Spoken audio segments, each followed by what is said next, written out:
Hello friends, ओम श्री गणेशाय नमः। जय श्री कृष्ण। आप सभी का स्वागत है आपके अपने यूट्यूब चैनल पर। फ्रेंड्स, आज हम आपको इस वीडियो में बताने जा रहे हैं पितृपक्ष की कथा के बारे में, जिसको सुनने मात्र से ही पितृदोष से मिलती है मुक्ति और मिलता है पितरों का आशीर्वाद। फ्रेंड्स, वीडियो शुरू करने से पहले आपसे रिक्वेस्ट है, अगर आप हमारे चैनल पर नए हैं और आपने अभी तक चैनल को सब्सक्राइब नहीं किया है तो प्लीज़ सब्सक्राइब कीजिएगा चैनल को।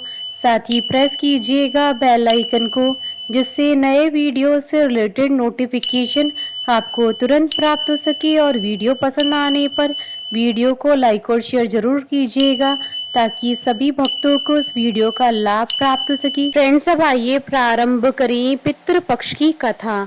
धर्म ग्रंथों में पितृपक्ष की दो कथाएं प्रचलित है।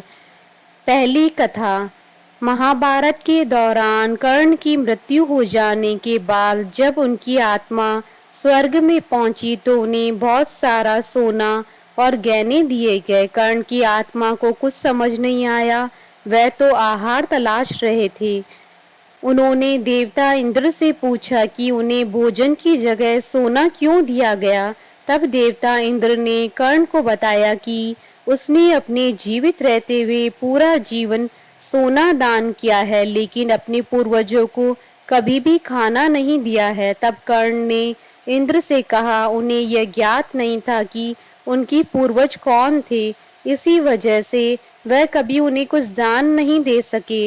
इस सब के बाद कर्ण को उनकी गलती सुधारने का मौका दिया गया और 16 दिन के लिए पृथ्वी पर वापस भेजा गया, जहां उन्होंने अपने पूर्वजों को याद करते हुए उनका श्राद्ध कर उन्हें आहार दान किया, तर्पण किया। इन्हीं 16 दिन की अवधि को पितृपक्ष कहा जाता है। दूसरी कथा, पौराणिक कथा के अनुसार जोगे तथा भोगे दो भाई थे। दोनों अलग अलग रहते थे। जोगे धनी था और भोगे निर्धन। दोनों में परस्पर बड़ा प्रेम था। जोगी की पत्नी को धन का अभिमान था, किंतु भोगे की पत्नी बड़ी सरल हृदय की थी। पितृपक्ष आने पर जोगे की पत्नी ने उससे पितरों का श्राद्ध करने के लिए कहा तो जोगी इसे व्यर्थ का कार्य समझकर टालने की चेष्टा करने लगा, किंतु उसकी पत्नी समझती थी कि यदि ऐसा नहीं करेंगे तो लोग बातें बनाएंगे।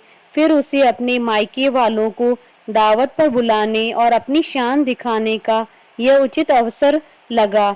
अतः वह बोली, आप शायद मेरी परेशानी की वजह से ऐसा कह रहे हैं, किंतु इसमें मुझे कोई परेशानी नहीं होगी। मैं भोगी की पत्नी को बुला लूंगी, दोनों मिलकर सारा काम कर लेंगी। फिर उसने जोगे को अपने पियर न्योता देने के लिए भेज दिया। दूसरे दिन उसके बुलाने पर भोगे की पत्नी सुबह सवेरे काम में जुट गई। उसने रसोई तैयार की, अनेक पकवान बनाए, फिर सभी काम निपटाकर अपने घर आ गई। आखिर उसे भी तो पितरों का श्राद्ध तर्पण करना था। इस अवसर पर न जोगे की पत्नी ने उसे रोका, न वह रुकी। शीघ्र ही दोपहर हो गई। पितृ भूमि पर उतरे। जोगे भोगे के पितृ पहले जोगे के यहाँ गए तो क्या देखते हैं कि उसके ससुराल वाले वहां भोजन पर जुटे हुए हैं। निराश होकर वे भोगे के यहाँ आए। वहां क्या था, मात्र पितरों के नाम पर अगियारी दे दी गई थी।